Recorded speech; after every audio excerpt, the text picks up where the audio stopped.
Hello my dear friends, this is a PaintyKat. My name is Catherine. Welcome on my channel. Here you can find lots of acrylic tutorials and you can learn how to paint with it. Today I want to share to you 5 more common beginner's mistakes. Before we even start, I want to tell you, personally, I think there is no any mistakes in a painting process. No matter if you're still learning or you already experienced with acrylics, we always need to try something new. If you're following tutorials, don't be afraid to step aside from the process you see on a video. Don't try to be too perfect till you enjoying how it's going and you like a final result in front of you. That's totally fine. Mistakes I want to talk about, it's mostly technical. First mistake I want to mention, it's a quality of a canvas. I'm talking today only about good quality. It can be linen, can be cotton, can be framed like this, canvas on board, but let's see if it's fine or rough. And this question is most important for beginners.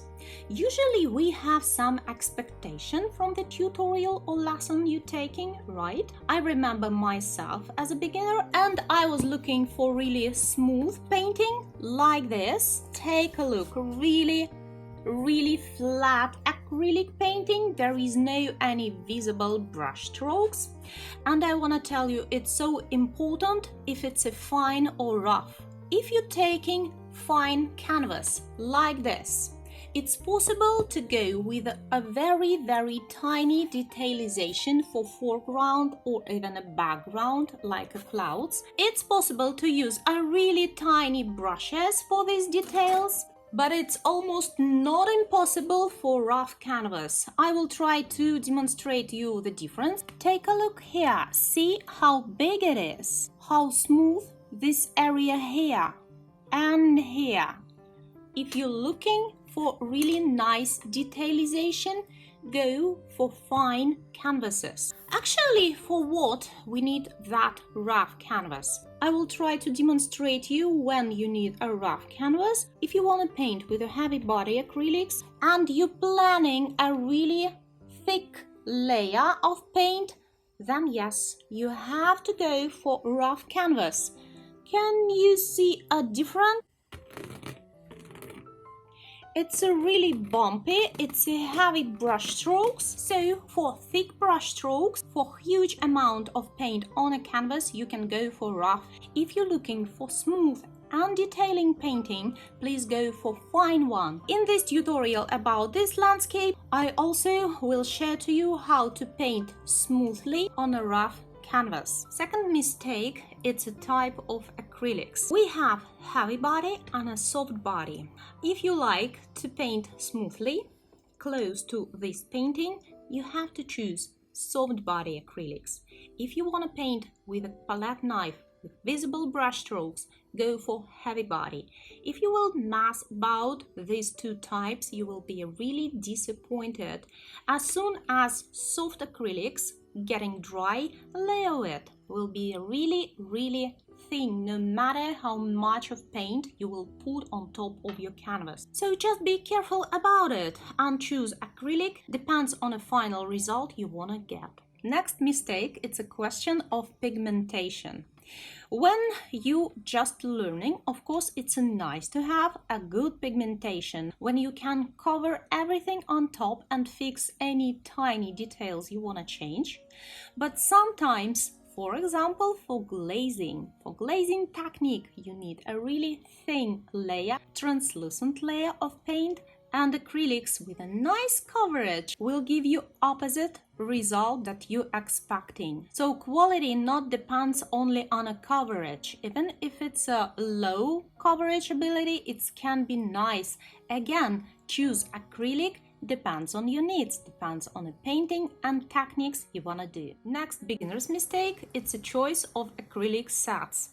Nowadays, possible to find really huge ones, 36, 48 colors in a set. It can be 100 probably, and it looks like possible to skip a mixing process because already so many colors there, but it's not so. Anyway, you will put it on a canvas and it will mix there, so you have to learn from the basic how to mix and how to avoid those mud combinations. I recommend to you start with very basic sets, maybe 10 or 12, that's enough. You can open any of my tutorials and you will see there is really a small number of colors, and step by step in real-time tutorials on a Patreon we're learning how to mix this or those shade. Let's take a look on this example. There is a medium green. You want to get warm tone light green, just add yellow. You want to get a cold tone green, just add cobalt blue. If you're starting with the basic colors,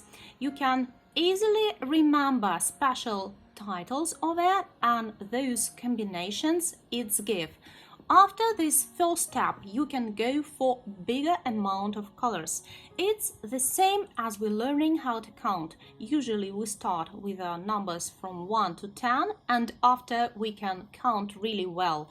With these numbers, we can go for more. Next mistake about acrylic mixing. And here I just, I recommend to you, mix with the small portions on your palette. If you wanna follow tutorial, I really recommend to you, go with a small size of a canvas. Let's take an example like this one, 35-25 centimeters. Also, I can recommend to you this size, it's 20-30, or even this one, 20-20 centimeters. I don't recommend to you start with the big paintings because you will spend a lot of time, and if you're just beginning, it can turn not that good as you're expecting. Color mixing. Look, here, of course, you will need a lot of blue, right, to cover all the sky. But usually, if you go for small areas, you need just a tiny amount. Let's take a look. This one, white and a blue. Imagine I'm just beginning. I don't really know pigmentation of the blue, so I choose similar amount of blue and a white, mixing all together. Color looking too deep. What to do? Throw more white and more white. This way I will use a lot of acrylics and color will be not those I'm expecting. So it's just a waste of a color. You can save a lot of acrylic, take a small amount of white and blue and mix it together step by step. Just look how it's going. Do you need bit deeper tone or maybe a lighter tone? This way, with a small portion, you have a better control on a tone and a color, and you're not wasting your acrylic. And a last mistake, it's a watery control. I know this question hiding really well from a beginner's attention.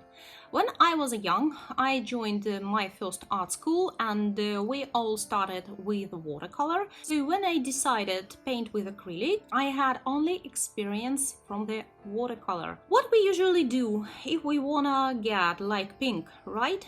We're taking red watercolor, adding lots and lots and lots of water, and ta-da, there is a pink. With acrylic, it's totally not the same, because if you will just add water, your acrylic will go through the canvas pores and it cannot stick well with the previous layers, and also it's just not giving those colors you expecting. So of course you have to find those pink in different ways. Do we need a watery acrylic? Sometimes. So how to understand those moments when you need a thicker acrylic or watery acrylic? And again, I can recommend to you, depends on what you wanna get and with what tools you're gonna paint. If you wanna paint with palette knives, you need not a watery consistency because you wanna go with a heavy body acrylic and you probably looking for visible brush strokes. Just do not add lots of extra water. Next type, it's a brushes. It's a natural Bristol ones, kind of rough I'd say, and these brushes painting perfectly in a dry brush technique.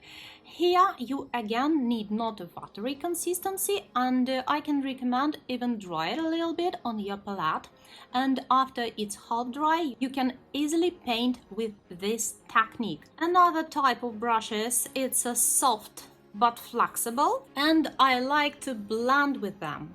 Take a look, it's really going smoothly. Consistency here, you need to get not too heavy but not watery, it has to be creamy, and usually I like those consistency I'm getting from the tube. I'm not adding an extra water, just taking a little bit on my brush, make it softer. Layer of acrylic with this consistency will give you a nice coverage. And the last brushes I want to demonstrate to you for today. It's brushes I like to use for final detalization for fine canvases. You can see an example here and here, like this.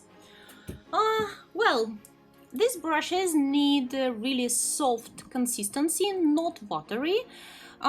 Possible to paint with acrylic as with a color ink, but only on a paper. If you want to paint on a canvas, it can be soft, really soft, but not runny. If you want to do splatters and you feel like you not drops any, put a little bit more water and dry it again.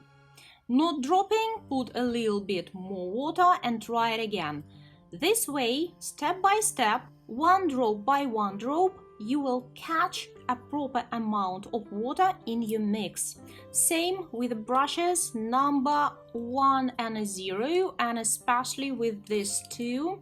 This is a line brush, let me demonstrate it well. It have a long bristle and I like it for long lines. If you will try this brush and you feel it's not leaving a nicely visible brush stroke, again put just an extra drop into your mix. And same with this fork brush. More advices about these brushes and how to control a watery consistency for them you can find in my real-time tutorials. My friends, I hope this video will help you to avoid some common mistakes. Subscribe my channel, join me on Patreon, let's paint together. If you still have more questions, don't be shy to ask me, I'm here to help you. It was a PaintyKat. I wish you all the best. Bye bye.